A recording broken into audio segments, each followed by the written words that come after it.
ભારતીય ચલણના ઇતિહાસમાં એક મોટો બદલાવ આવવાનો છે. હવે પ્લાસ્ટિકની બનશે ભારતીય નોટ. તમે બરાબર સાંભળ્યું, હવે પ્લાસ્ટિકની બનશે ભારતીય નોટ.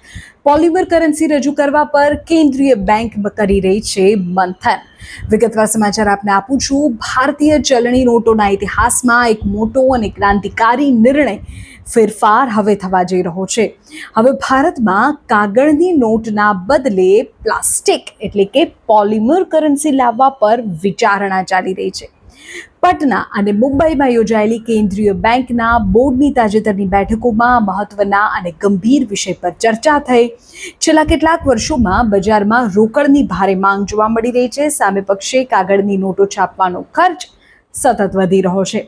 અહીં સૌથી મોટી સમસ્યા એ છે કે કાગળની નોટોનું ઝડપથી બગડી જવું કે ફાટી જવું. આ તમામ બાબતોને ધ્યાનમાં રાખીને આરબીઆઈ હવે પોલિમર કરન્સી તરફ વિચારી રહી છે અને ટૂંક સમયમાં એવું પણ બને કે પાયલટ પ્રોજેક્ટ શરૂ થાય. ભારતમાં પ્લાસ્ટિક નોટ લાવવાનો આ વિચાર તદ્દન નવો નથી. આ પહેલા પણ વર્ષ 2012માં તત્કાલીન સરકારે દેશના 5 શહેરોમાં 10 રૂપિયાની પ્લાસ્ટિક નોટોનો ફિલ્ડ ટ્રાયલ શરૂ કર્યો હતો. એ સમયે મુખ્ય ઉદ્દેશ એવો હતો કે નોટનું આયુષ્ય વધે. પણ એ સમયે કેટલીક ટેકનિકલ ખામીઓ સામે આવી. ખાસ કરીને એટીએમ મશીન આ નોટને ઓળખી શકે તેવા પડકારોના કારણે આ પ્રોજેક્ટ અટકી ગયો હતો. પણ હવે એક દાયકા પછી પરિસ્થિતિ બદલાઈ છે. ટેકનોલોજી આગળ વધી ચૂકી છે. અગાઉ તમામ અવરોધો જે હતા તે હવે કદાચ દૂર થઈ ગયા છે અને એવા સોલ્યુશન કદાચ શોધી લેવા છે કે જેનાથી એટીએમ મશીન પણ આ પ્લાસ્ટિક નોટને સરળતાથી ઓળખી શકે અને ડિસ્પેન્સ કરી શકે, બહાર કાઢી શકે.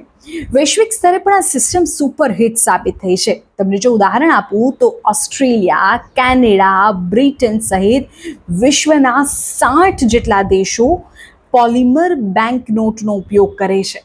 આ પ્લાસ્ટિક નોટ કાગળની નોટ કરતાં 2.5થી 4 ગણી વધુ ટકે છે, એટલે કે તે લાંબો સમય વધારે ચાલે, વોટરપ્રૂફ હોય એટલે ફાડવી મુશ્કેલ બને.